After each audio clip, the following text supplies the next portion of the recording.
Olá, seja bem-vindo a mais uma edição do Linha de Frente, o espaço que o Grupo Aratu dedica para discutir um pouco do passado, do presente, mas principalmente projetar o futuro da Bahia, o futuro que a gente quer ver a Bahia do tamanho que ela merece. E temos aqui hoje um convidado, eu diria um personagem do presente e também do futuro do nosso estado. É o presidente da Federação das Indústrias do Estado da Bahia, Carlos Henrique Passos, engenheiro de formação, também tem uma trajetória muito grande no associativismo e que vai nos dar boas dicas de como está a Bahia nesse segmento. Mas antes, Carlos, eu queria perguntar a você se é muita responsabilidade você assumir, eu diria, um gigante como é o sistema indústria aqui no nosso estado. Seja bem-vindo aqui no Linha de Frente. Obrigado, Pablo.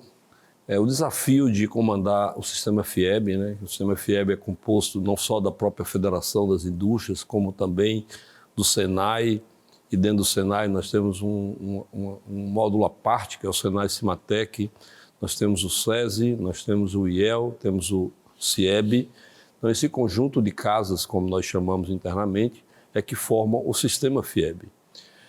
Exercer a presidência desse sistema é um desafio, mas também é um orgulho que me traz motivação para dar seguimento a uma gestão muito bem reconhecida pelo presidente Ricardo Alban, que foi coroado por conta dessa gestão pela sua eleição para exercer a presidência da Confederação Nacional das Indústrias, que tem lá no seu conjunto as mesmas casas, mas num plano nacional, lá em Brasília. Eu quero aproveitar esse espaço para a gente esmiuçar que sistema é esse e como esse sistema tem dado uma contrapartida importantíssima para nosso estado, para o país como um todo, mas para a Bahia especificamente. Só que antes eu preciso contextualizar o que é a indústria, no seguinte sentido: o senso comum olha a indústria só aquelas plantas enormes que geram uma infinidade de empregos, que produzem muito, mas no Brasil, indústria tem vários patamares, tem muitas gradações.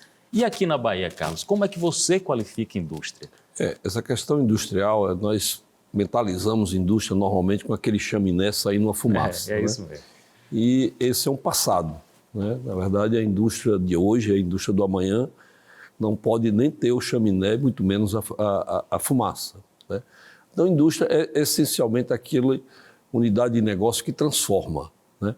E essa indústria na Bahia é uma indústria pujante. Nós temos determinados, alguns setores em que a Bahia tem uma representatividade no plano nacional de destaque. Nós podemos citar aqui a indústria química, a indústria petroquímica, a indústria de celulose, a indústria do calçado, a indústria da construção civil, que muitas vezes nós não enxergamos como indústria, mas também é indústria, na medida em que ela transforma.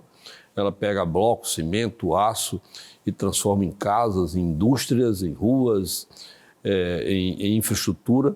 Então, esse conjunto de atividades é um conjunto de atividade importante na geração de emprego, mas principalmente de renda e de impostos, na medida em que a indústria é um dos setores que mais contribui na arrecadação de impostos no plano do governo, seja ele federal ou estadual. E a gente está passando um momento que é muito desafiador, um momento global muito desafiador, mas que no meio de desafio eu acredito que pode ter oportunidades necessárias e urgentes para a Bahia. Estou falando de mudança de matrizes energéticas. A indústria do passado, essa que o senhor caracterizou como a chaminé, que está lá, inclusive, poluindo o nosso ecossistema, essa indústria está cada vez mais fadada a ficar lá no pretérito. A indústria do futuro, como é que a Bahia vai se encaixar nessas matrizes de hidrogênio verde, de energia eólica, de energia solar? O senhor está com otimismo em relação a isso?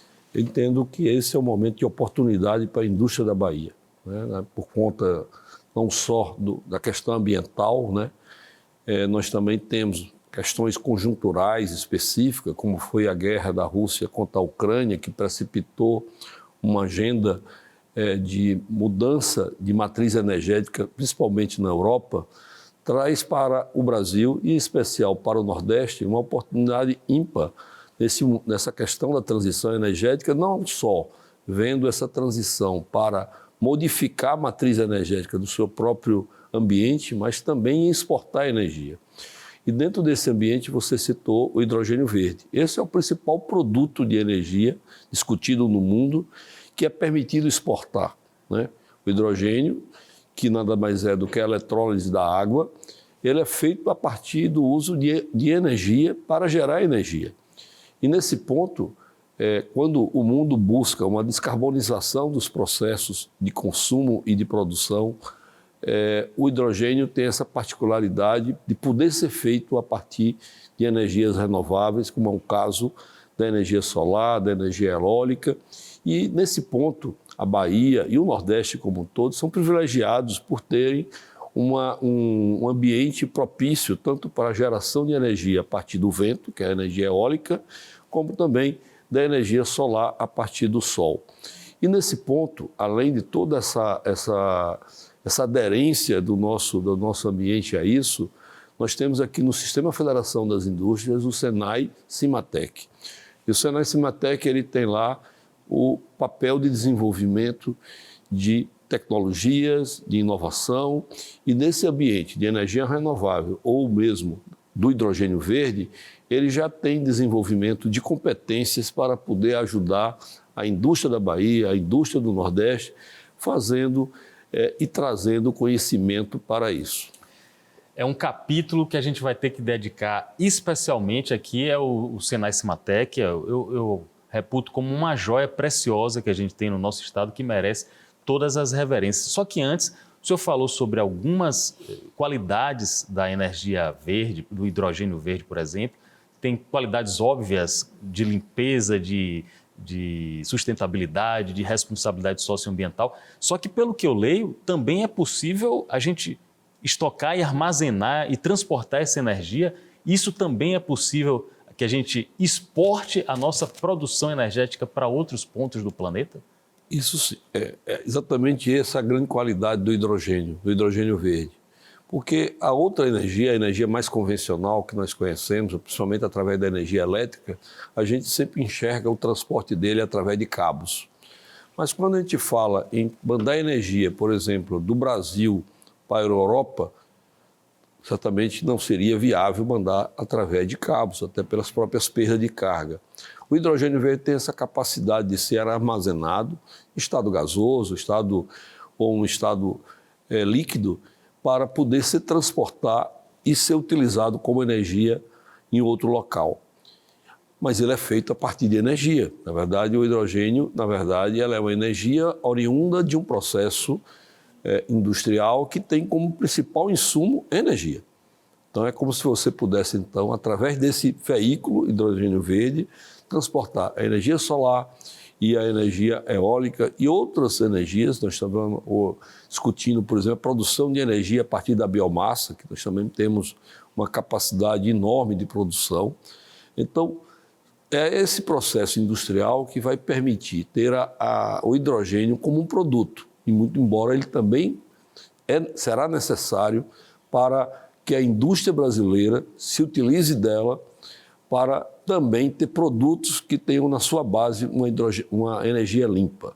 Essa questão da energia limpa no produto industrial já temos hoje exemplos em alguns países de taxar produtos de forma diferenciada se esse produto é feito a partir de uma energia que tem a liberação de carbono, por exemplo, a energia oriunda de combustível fóssil. Da área de combustível fóssil, ela tem essa característica, ou um produto que tenha como sua matriz energética uma energia renovável. E aí vamos ter produtos verdes, produtos azuis, produtos cinzas, e para cada um deles ter uma tributação, porque será a busca da sociedade, de uma forma geral, em preservar o ambiente no médio e longo prazo, a partir do efeito da camada do ozônio e tudo mais que a Agenda Verde já vem nos sinalizando para a necessidade de revisão de processos industriais e que, eventualmente, agora ganhou uma celeridade maior até a partir da necessidade da Europa de encontrar outras formas de energia além daquelas que ela tinha e foram cortadas a partir da guerra da Ucrânia versus a Rússia. Está muito bem explicado. Hoje o nosso convidado aqui no Linha de Frente é um engenheiro, o presidente da FIEB, Carlos Henrique Passos, que está conversando com a gente sobre indústria no nosso estado e sobre temas relevantes como esse que eu quero mencionar agora. Existe um fenômeno ocorrendo que não está à vista de todo mundo, infelizmente, e aí é um pouco a tarefa dos veículos de comunicação, a tarefa do Grupo Aratu, colocar isso para fora, para o público em geral, para a Bahia se orgulhar do que está acontecendo no Senai Cimatec. O Senai Cimatec hoje é uma reunião de grandes cientistas, eu estou falando aqui em nome da sociedade ao senhor representando o Senai Cimatec, é uma reunião de cientistas jovens, de pós-doutores, de professores, de gente muito empenhada em inovar na prática, de gente muito empenhada em trazer estudo científico e de fazer com que a Bahia tenha um local de relevância. Então, aqui primeiro vai os parabéns para o trabalho feito no Senai Cimatec, que nem todo mundo tem conhecimento. E em segundo lugar, eu queria saber do senhor o que é que está acontecendo no Senai Cimatec para que a sociedade baiana, como eu, tenha orgulho de tudo que vocês estão fazendo lá. Eu acho que compreender o Senai Cimatec é importante também que a gente entenda todo esse ecossistema que permite chegar ao final, que é o desenvolvimento de ciência e tecnologia.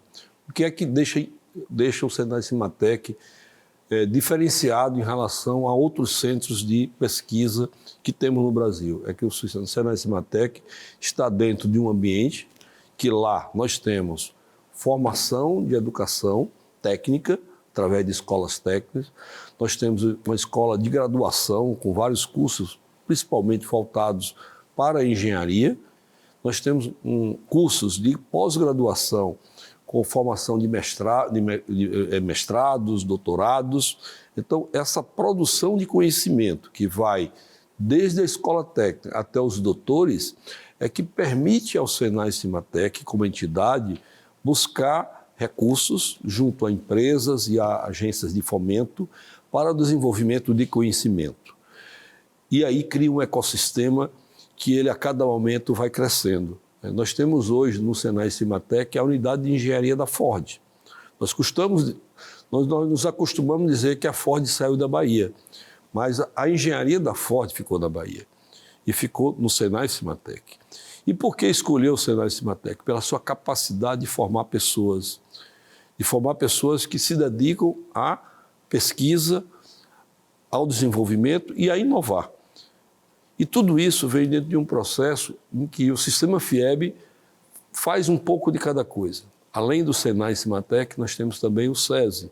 No SESI, nós temos escolas de ensino regular, que formam pessoas no ensino fundamental 2, no ensino médio, que parte dessas pessoas depois acessam os cursos de graduação do Cimatec, e lá na frente também se desenvolvem para serem mestres, doutores, e a partir daí todo esse conjunto é o que permite ao Cimatec procurar empresas, governos, entidades de fomento no Brasil, fora do Brasil, para desenvolvimento de pesquisa e inovação. Isso que ele está falando aqui é muito relevante, porque se eu for fazer uma analogia, aí você me corrige, Carlos, se eu for exagerado, a analogia que eu faria era que a Ford levou o tronco e membros para outras plataformas, para outras plantas, mas deixou o cérebro, a cabeça do negócio dele, deixou aqui em boas mãos com o pessoal do Senai Cimatec.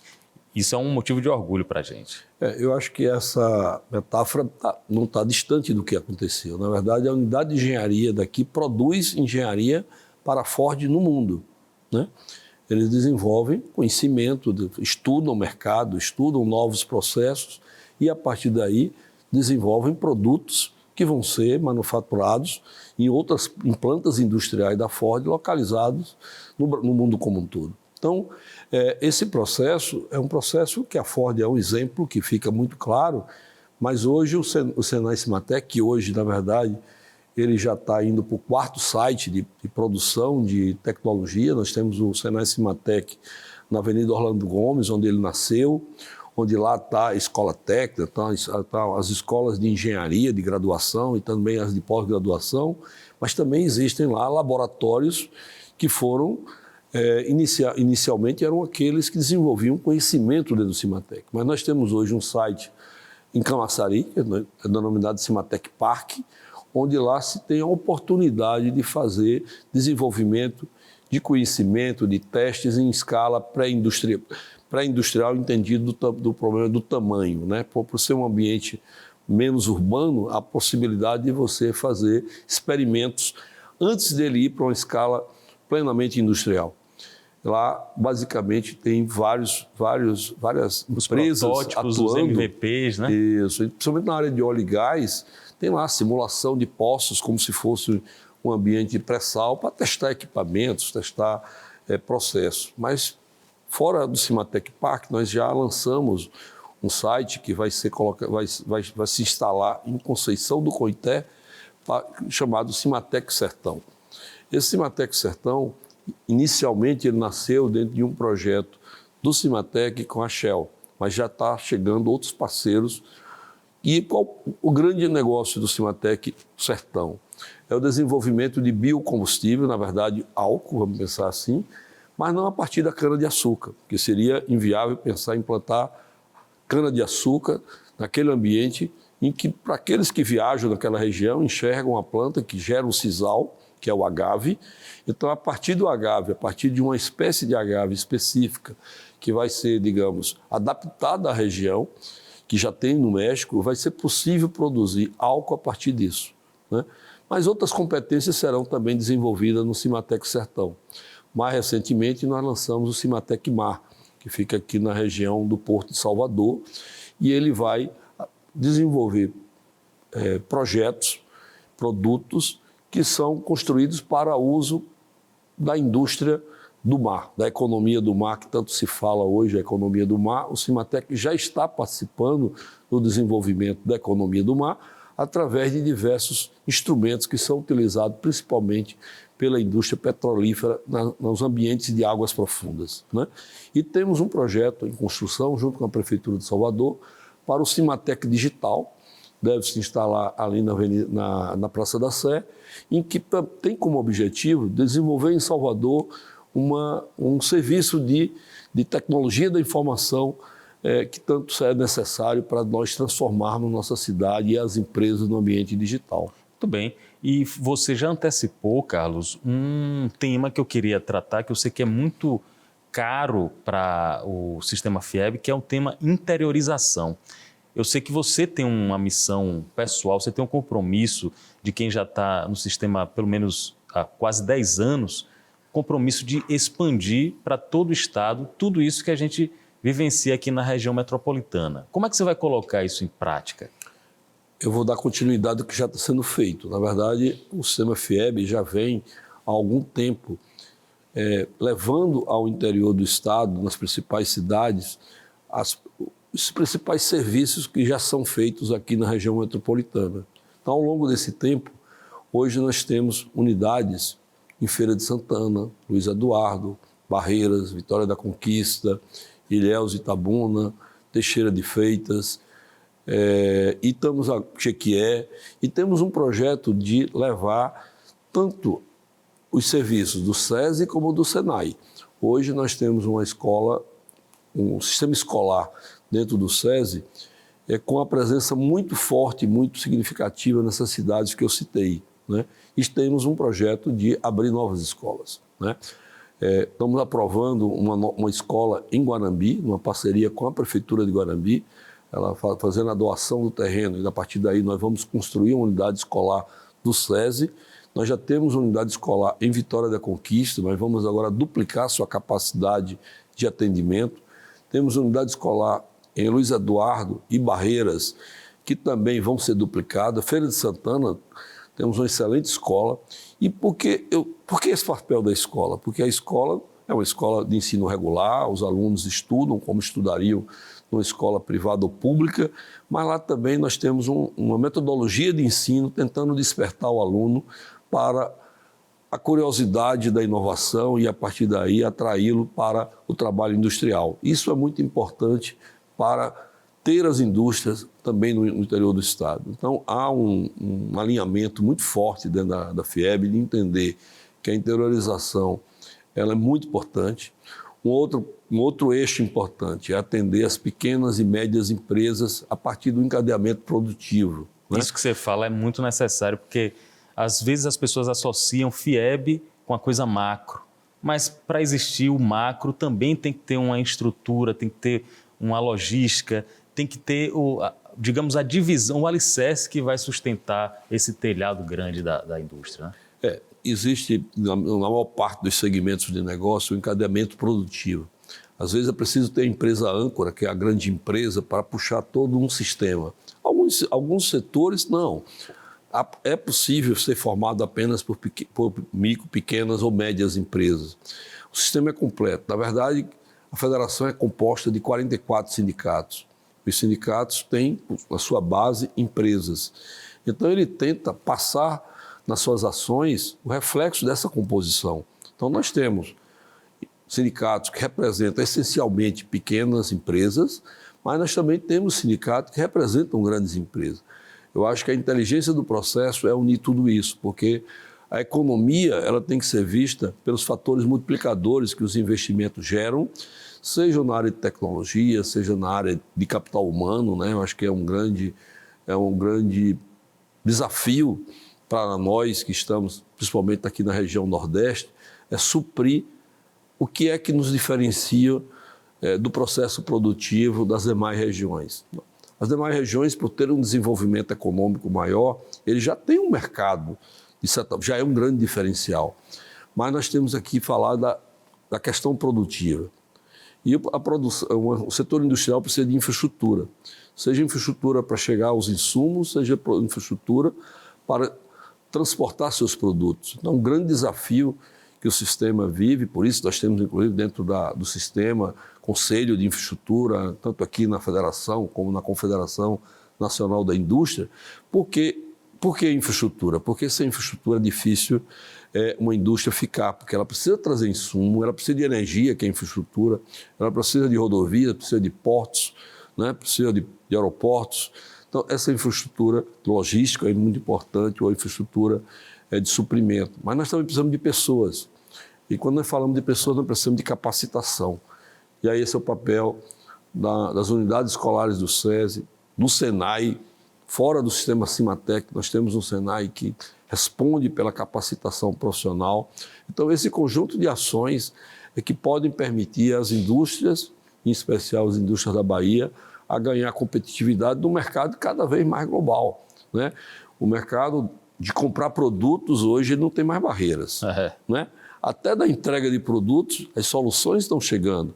Então, na verdade, o que nós precisamos é ganhar produtividade, só se ganha produtividade com escala e com processo. E foi bom ver, é bom sempre conversar com vocês, que a gente percebe que vocês não esperaram o poder público começar a agir, vocês já anteviram o problema lá na frente e dizer, olha, a gente vai cuidar de uma parte da educação, porque isso vai fazer falta quando a gente estiver brigando com os gigantes mundiais, que a gente já não está mais só no nosso mercado local. Eu quero conversar com você também, aproveitando que ele é um legítimo nordestino, nascido no Piauí, educado em Pernambuco e trazendo toda uma trajetória profissional, um currículo para depositar aqui na Bahia. Quando você fala das outras regiões do Brasil, você fala, todo mundo, é normal falar que o desenvolvimento chegou mais rápido em outras regiões. Só que isso não foi natural, né? Isso foi incentivado, isso foi subsidiado, isso foi patrocinado, enquanto o Nordeste, por tudo que a gente conversa aqui com pessoas da área industrial, com pessoas da área política, com estudiosos, com intelectuais, o Nordeste, ao contrário, servia matéria-prima para esses grandes centros. Como é que a gente vai conseguir, Carlos, equiparar as coisas, já que durante quase 500 anos só tiraram do Nordeste? Eu só vou lhe corrigir um pouco, assim, porque você foi educado em Pernambuco, até para fazer jus. Sim. A algumas tias minhas que me ensinaram na fase lá na época chamava de primário, né? Hoje chama de Fundamental 1. Foi no Piauí a educação. Então, eu iniciei no Piauí, né? Mas o Fundamental 2, ensino médio e a graduação eu fiz de fato em Pernambuco, em Petrolina e em Recife, né? Mas eu penso o seguinte, a história econômica vai mostrar porque eles conseguiram ter um desenvolvimento que, infelizmente, nós não conseguimos ter no tempo. Mas o maior esforço para a gente tem que entender o que podemos fazer daqui para frente para poder corrigir esses gaps. Onde eu posso emitir a minha opinião, e você provocou, eu acho que começa inicialmente pela infraestrutura.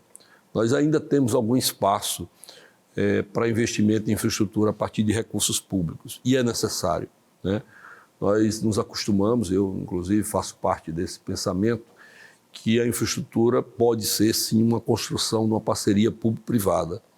Mas a parceria público-privada muitas vezes depende de escala, depende de tamanho, depende de fluxo para viabilizar o retorno ao investimento privado. Isso só é possível quando você tem uma atividade econômica que gera esse uso, esse consumo para poder viabilizar. Vários setores, inclusive aqui no Nordeste, isso é possível. Nós temos aí exemplos já reais, como o exemplo do serviço de telefonia. Ele é todo privado e ele se paga no país como um todo, né?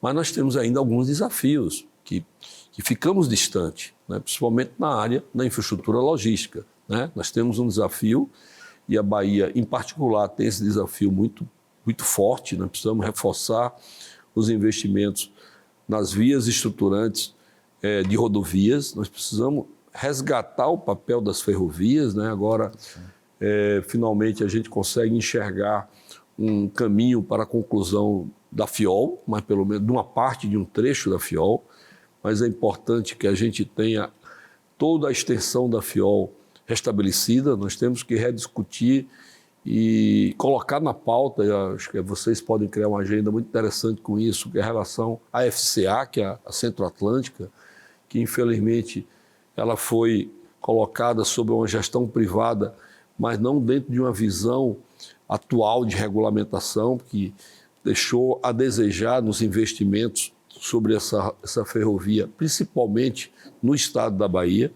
Ficou os investimentos muito voltados para os estados do Sudeste, onde de fato ela tinha já uma atividade econômica que gerava o retorno do uso da ferrovia, mas nós não podemos abrir mão de ter esse eixo ferroviário que liga o Sudeste do Brasil a todo o Nordeste. E todo esse conjunto ferroviário tem que chegar aos portos da Bahia, né? Não existe portos eficientes sem ter uma conexão modal entre rodovia, ferrovia e portos. Não faria sentido em termos de escoamento. Como é que vai escoar a produção sem ter essa ligação? Exatamente. Na região, por exemplo, na região oeste da Bahia, ainda é 100% do que é produzido lá transportado por um meio rodoviário. Então, isso não guarda relação com a escala, com o tamanho. Fica muito caro, né, Carlos? Muito caro e poluindo o meio ambiente, né? Então, eu acho que tudo isso, essa infraestrutura tem que ser vencida com planejamento sistêmico. Eu acho que hoje nós temos aí uma oportunidade ímpar, né? Nós temos o ex-governador sendo ministro da Casa Civil, nós temos dentro do seu ministério a presença do ex-secretário de Infraestrutura, que conhece todas essas demandas e que é responsável pelos projetos de investimento, inclusive com parceria público-privada. Eu acho que é uma agenda muito importante para a Bahia, com repercussão muito grande. O outro diferencial competitivo para que esse desequilíbrio regional seja vencido é atuar sobre as pessoas, é atuar sobre a educação, né? E em que pese todas as dificuldades que o Nordeste apresenta, nós vimos agora recentemente a divulgação de um ranking que o Ceará é o 4º lugar em educação. Então é possível sim, né?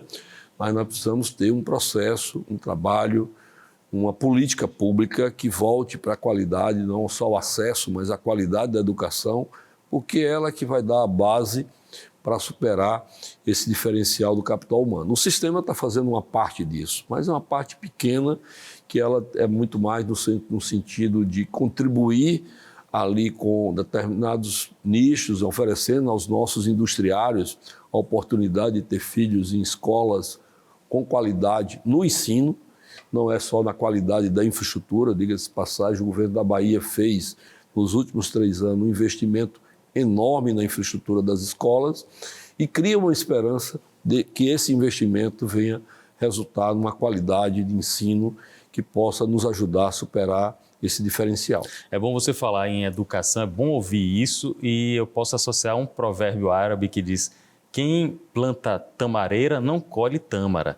Educação é investimento para as próximas gerações, e é isso que eu vejo a FIEB, o sistema todo, investindo para as próximas gerações. Antes de terminar a nossa conversa é muito boa e vale novos encontros para a gente falar de outras realizações. Eu queria conversar sobre esse momento que a Bahia está vivendo no cenário político e no cenário de negócios também. Você já citou o ex-governador Rui Costa na posição de ministro da Casa Civil, o ex-secretário Marcos Cavalcante na posição de secretário especial de PPIs da Casa Civil. E eu quero citar o seu antecessor na FIEB, Ricardo Alban, agora na condição de presidente da Confederação Nacional das Indústrias. A Bahia está ocupando espaços nacionais importantíssimos. Isso é um sinal de que futuramente a Bahia volta a ser um estado pujante, como a gente sempre gosta de falar? Eu vejo isso, acima de tudo, como uma grande oportunidade. A gente poderia incluir no rol dos citados, por exemplo, o presidente da Federação da Agricultura, né? O João Martins, também aqui da Bahia. Né? Poderíamos também incluir a própria liderança política do governo no Senado, o senador Jacques Wagner. Então, todos esses atores, eles são extremamente importantes e geram oportunidades que a Bahia possa conquistar a atração de projetos que possam dar a ela um salto qualitativo, mas para isso a Bahia precisa ter exatamente esses projetos. E esses projetos, nós acreditamos, acima de tudo, que eles têm que ser construídos também pela sociedade, né? E é esse papel que eu entendo que cabe à Federação da Indústria, na liderança da atuação que ela tem, aproveitar esse espaço para conquistar essas melhorias. Eu me considero um sortudo estar substituindo o presidente Alban. Mas, ao mesmo tempo, eu já participei nesses últimos dias de algumas reuniões na Confederação Nacional da Indústria e eu sei que ele lá vai estar também debruçado sobre problemas nacionais e que necessariamente não são pequenos. Então, nos cabe levar projetos. Eu acho que os bons projetos sempre terão bons defensores e terão a chance muito grande de ficar em pé e atrair, de fato, as soluções que nós queremos. Nós temos capacidade. A Bahia se diferencia de muitos estados pela sua capacidade criativa, né? No nosso ambiente industrial, nós já falamos muito aqui da existência do Cimatec, né? No nosso sistema Federação das Indústrias, nós temos a atuação do SESI com muita distinção dentro do seu papel dentro do SESI Nacional, né? Só como referência, o principal nome do sistema SESI Nacional, Rafael Lucchesi, é oriundo do SESI aqui da Bahia. Foi secretário também aqui do governo da Bahia, na área de ciência e tecnologia, mas ele começou sua carreira aqui no SESI da Bahia. Então, nós temos aqui uma produção de talentos que podem nos permitir ter projetos e, através dessa qualidade de projetos, atrair decisões que possam, de fato, criar efeitos diferentes de melhoria de qualidade das indústrias da Bahia, da sociedade da Bahia, da economia da Bahia, porque a Bahia tem todo o potencial para isso. A Bahia tem uma diversidade de territórios que permitem ter diversas atividades. Hoje, por exemplo, na área de mineração, a Bahia, se não é o estado com maior volume de negócios na mineração, é Pará e depois Minas Gerais, mas a Bahia é o estado que mais tem produtos minerais no seu ambiente. Portfólio. O que nós precisamos fazer? Voltamos à história da infraestrutura e das questões da capacitação de pessoas, porque esses são os pilares básicos que as empresas podem decidir investir aqui ou ali, né?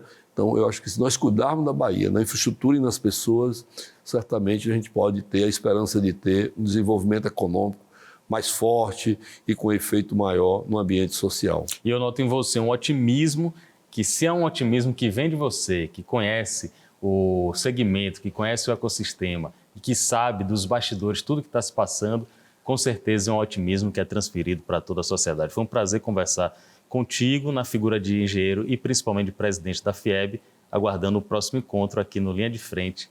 Obrigado pela presença. Eu que agradeço, o sistema FIEB também fica agradecido, vai estar sempre disponível para que a gente possa fazer outros bate-papos. E para encerrar, eu digo que todo esse ambiente econômico, quando ele for positivo, ele pode favorecer também o meu setor, que é o setor da construção imobiliária, e que também precisa desse desenvolvimento para ele poder ter um crescimento sustentável. E que também a indústria gera muito emprego em Salvador e em toda a Bahia. Obrigado a todos pela companhia. Mais um encontro aqui no Linha de Frente. Até a próxima.